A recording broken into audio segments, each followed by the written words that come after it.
بلکہ یہ سب سے پہلے اپنے کردار کو پاک کرو اور صاف کرو، اپنے کردار میں سے معصیت کو، حرام کو نکال باہر کرو۔ اپنی معاشرت اور معیشت دو چیزیں ہیں سب سے اہم۔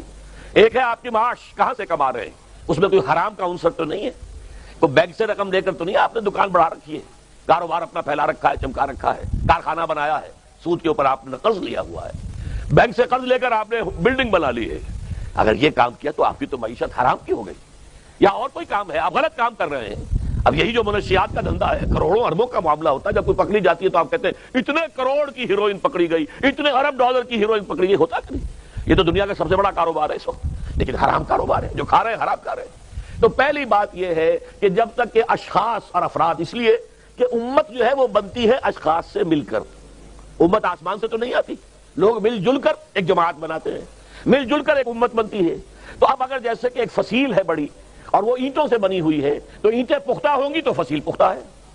ایک تو اینٹیں پختہ ہونی چاہیے، اور دوسرے سیمنٹ سبسٹنس جو جگہ ہوا جوڑنے والا مسالہ، وہ مسالہ مضبوط ہونا چاہیے، تبھی وہ فصیل جو ہے وہ مضبوط ہوگی۔ تو پہلی کام کیا ہے کہ ہر اینٹ جو ہے وہ مضبوط ہو جائے۔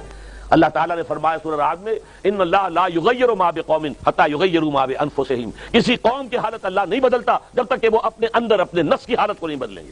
پہلے اندر اپنے آپ کو بدلو، پہلے حلال پر اکتفا کرو، حرام سے اجتناب کرو، گھروں میں شرعی پردہ نافذ کرو، شرعی پردہ، یہ رواجی پردہ نہیں، شرعی پردہ۔ پوچھئے علماء سے کس کس سے پردہ ہے، کس کس کے سامنے عورت آ سکتی ہے بغیر حجاب کے، کون ہے محرم، پوچھئے، اور چیزیں بھی پوچھتے، یہ بھی پوچھئے نا ان سے، پھر اس پر عمل کیجئے۔ اگر آپ اپنے گھر کے اندر پردہ نافذ نہیں کرتے اور شکوہ کرتے جی بڑی عریانی دنیا میں پھیل رہی ہے، تو آپ کو شکوہ کرنے کا حق نہیں۔ عریانی ہے، بے حجابی ہے، بے پردگی ہے، فحاشی ہے، پھیل رہی ہے، کیوں؟ ہم نے خود اپنے گھروں سے پردہ نکال دیا۔ جس کے بعد دو پیسے آ گئے، سب سے پہلا کام یہ کیا کہ برقع اتار دیا۔ معلوم ہوا کہ یہ تو غربت کی علامت تھی، یہ تو گویا کہ دقیانوسیت کی علامت تھی۔ تو ہمیں یہ سوچنا چاہیے، ہماری معاشرت، اب کسی نے قانون تو ہمارے اوپر نافذ نہیں کیا ہے کہ عورتیں پردہ نہ کریں، اللہ کا شکر ہے آج تک پاکستان میں تو ایسا نہیں ہوا ہے۔ مسلمان ملک ترکی بھی ہے، وہاں عورت اپنا سر بھی نہیں ڈھانپ سکتی۔